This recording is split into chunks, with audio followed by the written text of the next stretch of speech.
Hi guys, welcome back. So ఈ GitHub అంటే ఏంటి, దీన్ని ఎట్లా వాడుకోవాలి, దీన్ని ఎక్స్ప్లెయిన్ చేయడానికి నేను ఈ వీడియో సిరీస్ అయితే స్టార్ట్ చేస్తున్నా. ఈ సిరీస్లో ఇది ఫస్ట్ వీడియో అండ్ ఇందులో నేను ఈ గిట్హబ్ అంటే ఏంటి అని ఒక ఇంట్రడక్షన్ అయితే ఎక్స్ప్లెయిన్ చేస్తాను. ఓకే, ఫస్ట్ ఈ గిట్హబ్ గురించి చెప్పాలంటే ఇది ఒక వెబ్సైట్.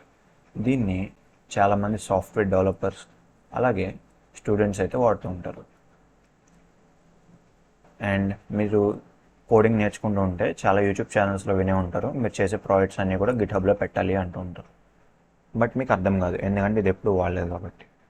అందుకనే నేను ఈ ఇంట్రడక్షన్ వీడియో అయితే చెప్తున్నాను. So by the end of the video మీకు ఏమర్థమైందంటే ఫస్ట్ ఈ గిట్హబ్ అంటే ఏంటి అండ్ ఎందుకు, ఈ రెండు విషయాలు అర్థమవుతాయి. అలాగే దీన్ని ఎట్లా వాడుకోవాలి, ఇందులో ఒక ప్రాజెక్ట్ ఎట్లా అప్లోడ్ చేయాలి అది కూడా చూపిస్తాం. సో లేట్ చేయకుండా అయితే వీడియోలోకి వెళ్ళిపోదాం.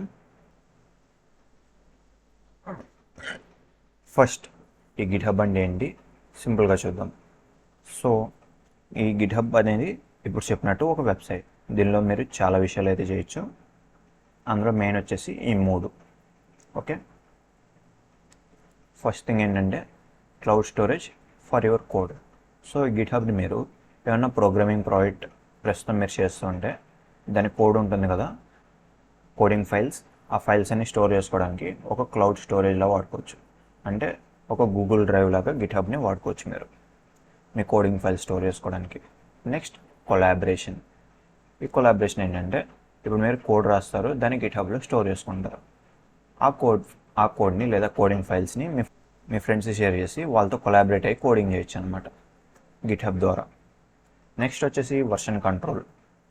ఈ వర్షన్ కంట్రోల్ అనేది మెయిన్ థింగ్ గిట్హబ్లో. దీనికోసమే చాలామంది గిట్హబ్ని వాడుతూ ఉంటారు. బట్ ఒకవేళ మీరు బిగినర్ అయితే అసలు ఈ వర్షన్ కంట్రోల్ అంటే ఏంటి అని ఒక డౌట్ ఉండొచ్చు. సో దాన్ని ఎక్స్ప్లెయిన్ చేస్తే చూడండి. ఫస్ట్ ఈ వర్షన్ కంట్రోల్ అనే కాన్సెప్ట్ గురించి అర్థం చేసుకోవాలంటే ఒక ఎగ్జాంపుల్ చెప్తే చూడండి. లెట్స్ సే మీరు ఒక యాప్ తయారు చేద్దాం అనుకున్నారు అండ్ ఆ యాప్కి పైథాన్లో కోడ్ రాద్దాం అనుకున్నారు, ఎందుకంటే పైథాన్ కొద్దిగా ఈజీ కాబట్టి.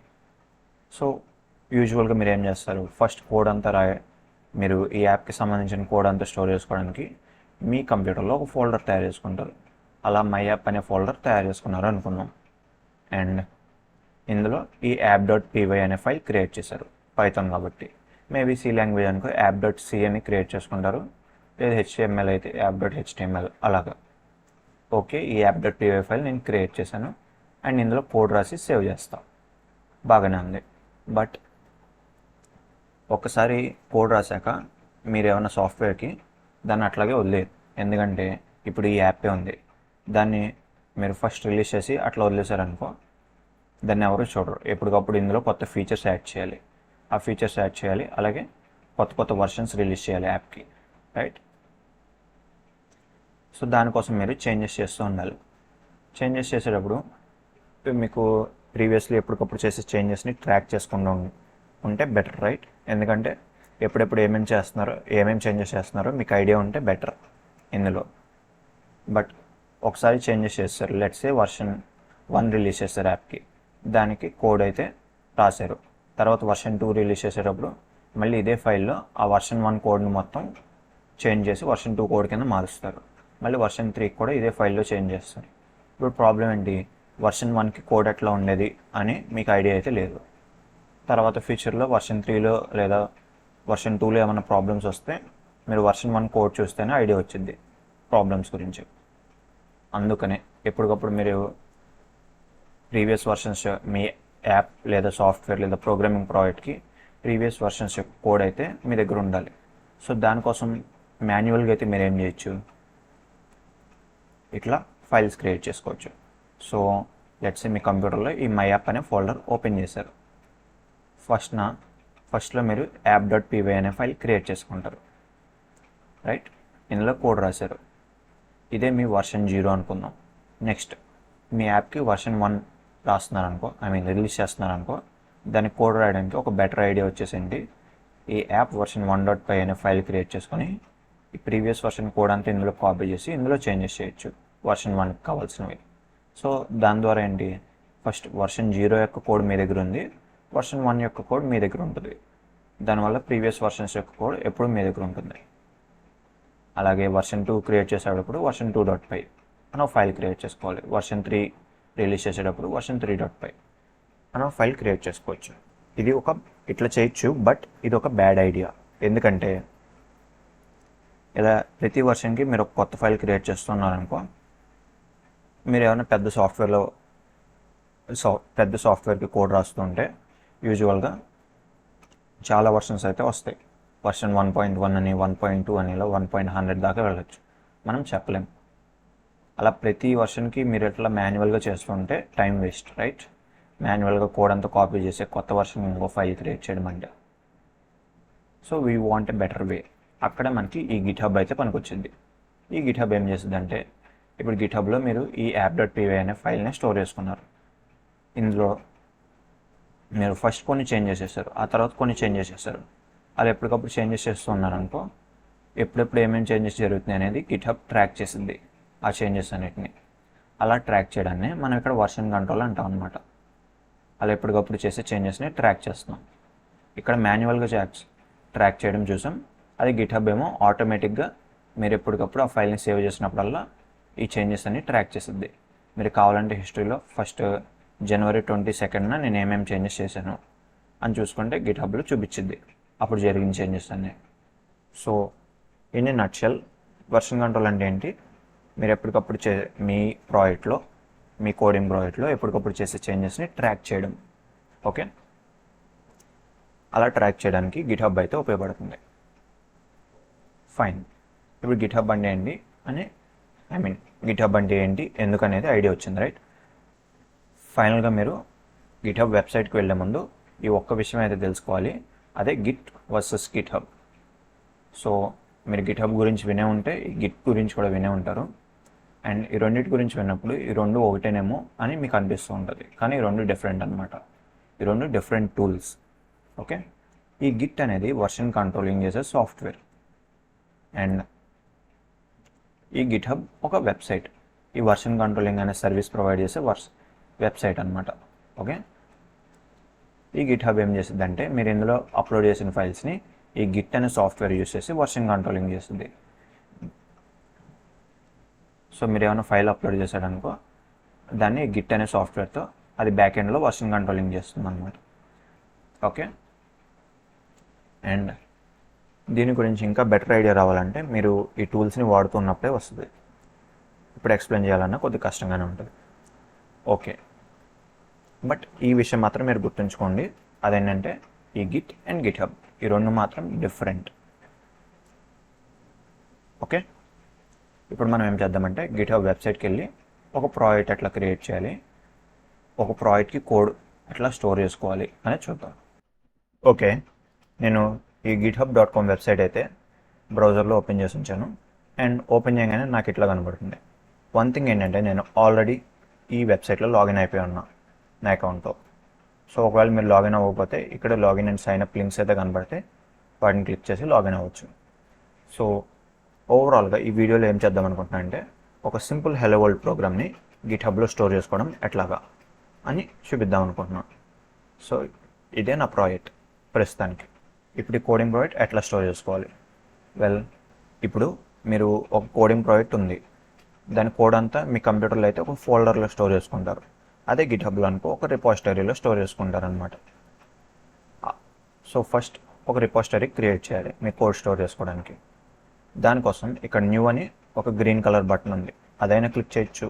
ఆర్ ఇక్కడ పైన ఒక ప్లస్ అని కనబడుతుంది, దాని మీద క్లిక్ చేస్తే ఇక్కడ మీకు ఆప్షన్స్ వచ్చినాయి, అందులో న్యూ రిపోజిటరీ ఉంది. అండ్ ఇప్పుడు ఈ న్యూ రిపోజిటరీ మీద క్లిక్ చేస్తే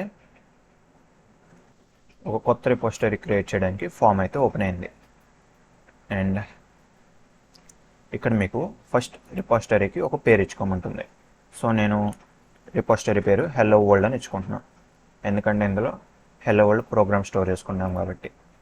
నెక్స్ట్ ఒక ఆప్షనల్ డిస్క్రిప్షన్ అయితే ఇచ్చుకోవచ్చు మీ రిపోజిటరీకి. సో నేనేం చేస్తున్నాను అంటే this is the repository of hello world code అని రాస్తున్నాను. Okay, great. అండ్ దీని తర్వాత మీ రిపోజిటరీ పబ్లిక్గా ఉండాలా ప్రైవేట్గా ఉండాలని అడుగుతుంది. చాలామంది పబ్లిక్గానే ఉండాలనుకుంటారు, ఎందుకంటే వాళ్ళు చేసిన ప్రాజెక్ట్స్ని అందరికీ చూపించుకోవాలి కాబట్టి. నెక్స్ట్ యాడ్ ఏ రీడ్మీ ఫైల్ అని ఒక ఆప్షన్ ఉంది, అదైతే నేను క్లిక్ చేస్తున్నా. ఇది క్లిక్ చేస్తే మీకు తర్వాత చాలా విషయాలు ఈజీ అవుతాయి. రైట్, రిపోజిటరీ పేరు ఇచ్చా, డిస్క్రిప్షన్ ఇచ్చా, అండ్ రీడ్మీ ఫైల్ అయితే క్లిక్ చేసి ఉంచా. అండ్ మిగతా ఆప్షన్స్ అన్నీ అలాగే వదిలేసి క్రియేట్ రిపోజిటరీ క్లిక్ చేస్తున్నా. సో ఈ హెలో వరల్డ్ అనే రిపోజిటరీ అయితే క్రియేట్ అయింది. అండ్ హెలోకి వరల్డ్కి మధ్యలో నేను స్పేస్ ఇస్తే ఇక్కడ హైఫన్ వచ్చింది. సో స్పేసెస్ని హైఫన్ కింద మార్చుద్ది అనమాట గిట్హబ్ ఆ రిపోజిటరీ పేర్లలో. రైట్, ఇక్కడ చూడొచ్చు ఒక ఫైల్ అయితే ఆల్రెడీ ఉంది, ఈ హెలో వరల్డ్ రిపోజిటరీలో readme.md అని. ప్రస్తుతానికి మీరు దీన్ని ఇగ్నోర్ చేయొచ్చు. ఇప్పుడు మనం ఏం చేయాలి, ఈ hello world program python file అయితే క్రియేట్ చేయాలి. ఆ ఫైల్ క్రియేట్ చేయడానికి మీకు ఇక్కడ యాడ్ ఫైల్ అని ఒక ఆప్షన్ ఉంది. రైట్, ఒక బటన్ లాంటిది ఉంది, దాని మీద క్లిక్ చేస్తే మీకు 2 ఆప్షన్స్ ఉన్నాయి. ఒకటి మీ ల్యాప్టాప్లో ఆర్ కంప్యూటర్లో కోడింగ్ ఫైల్స్ ఉంటే డైరెక్ట్గా అప్లోడ్ చేయొచ్చు, ఆర్ ఇక్కడ ఒక ఫైల్ క్రియేట్ చేసి సేవ్ చేయొచ్చు. నేను క్రియేట్ న్యూ ఫైల్ క్లిక్ చేస్తున్నా, ఇక్కడ క్రియేట్ చేస్తా ఫైల్ని. సో ఇప్పుడు ఫస్ట్ ఫైల్ నేమ్ ఏమని అడుగుతుంది, నేను మేబీ hello.py అని ఇచ్చుకుంటున్నాను. నాది పైథాన్ ఫైల్ కాబట్టి. మేబీ మీ జావాస్క్రిప్ట్ ఫైల్ అయితే hello.js అని ఇచ్చుకోవచ్చు, ఆర్ HTML అయితే hello.html అలాగా. అండ్ ఇక్కడ కోడ్ అయితే రాయాలి, ఫైల్ కంటెంట్స్ అయితే రాయాలి. సో ఈ ఫైల్లో ఏముండాలి, ఆ హెలో వరల్డ్ ప్రింట్ చేయడానికి కోడ్ అయితే ఉండాలి. దానికోసం పైథాన్లో ప్రింట్ స్టేట్మెంట్ వాడుకోవచ్చు. ప్రింట్ హెలో వరల్డ్ అని కోడ్ రాసాను అండ్ సేవ్ చేయాలి. ఇప్పుడు ఈ కోడ్ అయితే రాస్తాం, సేవ్ చేయాలి. సో దానికోసం ఇక్కడ మనకి ఎక్కడ సేవ్ బటన్ అయితే కనపట్ల, బట్ కమిట్ చేంజెస్ అని గ్రీన్ కలర్లో ఇక్కడ ఈ బటన్ అయితే ఉంది, దాన్ని క్లిక్ చేస్తే సేవ్ అయ్యిద్ది అనమాట. ప్రస్తుతానికి ఇదే మీరు సేవ్ బటన్ అనుకోవచ్చు. అండ్ అది క్లిక్ చేస్తే ఒక పాపప్ ఓపెన్ అయింది. ఫస్ట్ ఒక మెసేజ్ ఇవ్వమంటుంది. సో మీరేం చేయొచ్చు అంటే ఒక సింపుల్ నోట్ ఇచ్చుకోవచ్చు అనమాట, మీరు ఇక్కడ ఏమేమి చేశారని. నేను ఇక్కడ ఏం చేశాను, క్రియేటెడ్ ద hello.py ఫైల్, అదే కదా నేను చేసింది. అలా మెసేజ్ ఇచ్చుకున్నాను. నెక్స్ట్ కమిట్ చేంజెస్ మళ్ళీ క్లిక్ చేస్తున్నా. ఇప్పుడు చూడొచ్చు ఈ readme.md అని ఒక ఫైల్ ఉండేది ఇంతకుముందు, ఇప్పుడు hello.py అనేది కూడా క్రియేట్ అయింది. అండ్ ఈ రిపోజిటరీ మొత్తం కూడా ఇంతకుముందు చూసినట్లేదు, కొంచెం డిఫరెంట్గా ఉంది. రైట్, ఎందుకంటే మనం ఒక డిఫరెంట్ లింక్ దగ్గర ఉన్నాము. మెయిన్ రిపోజిటరీలోకి వెళ్ళిపోవాలంటే ఈ హెలో వరల్డ్ అని కనబడుతుంది కదా, దాని మీద క్లిక్ చేస్తే చాలు. ఆ రిపోజిటరీ పేరు మీద మీరు మెయిన్ రిపోజిటరీ పేజ్కి అయితే వచ్చేస్తారు. ఇప్పుడు చూడొచ్చు ఈ readme.md ఫైల్తో పాటు ఈ hello.py అనే ఫైల్ కూడా క్రియేట్ అయింది. ఓకే, బాగానే ఉంది. ఇప్పుడు దీన్ని ఓపెన్ చేసి చూడొచ్చు, నేను రాసిన కోడ్ అయితే కనపడిద్ది. సో ఈ విధంగా మీరు గిట్హబ్లో ఒక రిపోజిటరీ క్రియేట్ చేసి మీ కోడింగ్ ఫైల్స్ అన్నీ దానిలోకి యాడ్ చేసుకోవచ్చు. ఓకే, ఫైనల్లీ వన్ థింగ్ వచ్చేసి ఏంటంటే, మీరు ఇప్పుడు ఈ రిపోజిటరీ ఉంది కదా, హెలో వరల్డ్ రిపోజిటరీ, ఇట్లా మీరు క్రియేట్ చేసిన ప్రతి రిపోజిటరీకి ఒక యూనిక్ లింక్ అయితే ఉంటుందన్నమాట. ఈ రిపోజిటరీ లింక్ వచ్చేసి github.com/me-username/hello world. హెలో వరల్డ్ అనేది మీ రిపోజిటరీ పేరు.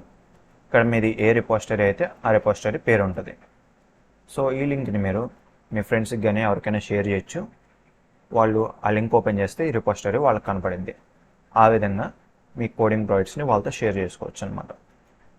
ఓకే, ఈ వీడియోలో మీరు ఏం నేర్చుకున్నారు, గిట్హబ్లో ఒక చిన్న రిపోజిటరీ ఎట్లా క్రియేట్ చేయాలి అని నేర్చుకున్నారు. అలాగే ఆ రిపోజిటరీలో ఫైల్స్ ఎట్లా యాడ్ చేయాలి అనేది కూడా చూశారు. సో నేనైతే ఇప్పుడు నా అకౌంట్ మీద క్లిక్ చేస్తున్నా, నా ప్రొఫైల్ ఓపెన్ చేస్తున్నా. సో ఇక్కడ పైన ఓవర్ వ్యూ అనే రిపోజిటరీస్ అని ఉన్నాయి. నేను రిపోజిటరీస్ మీద క్లిక్ చేస్తే మీరు చూడొచ్చు, ఇప్పుడు నేను క్రియేట్ చేసిన హెలో వరల్డ్ అనేది పైన కనబడుతుంది. రైట్, మీరు కూడా మీ ప్రొఫైల్ ఓపెన్ చేసి రిపోజిటరీ ట్యాబ్లోకి వెళ్తే మీరు లేటెస్ట్గా క్రియేట్ చేసిన రిపోజిటరీ అయితే ముందు ఇట్లా కనబడింది. దాన్ని ఓపెన్ చేస్తే ఆ రిపోజిటరీ ఓపెన్ అయ్యింది. Okay, so that's it for the video. ఈ వీడియో నచ్చితే దీన్ని లైక్ చేయండి, అలాగే ఛానల్ని సబ్స్క్రైబ్ చేయండి. Thanks for watching.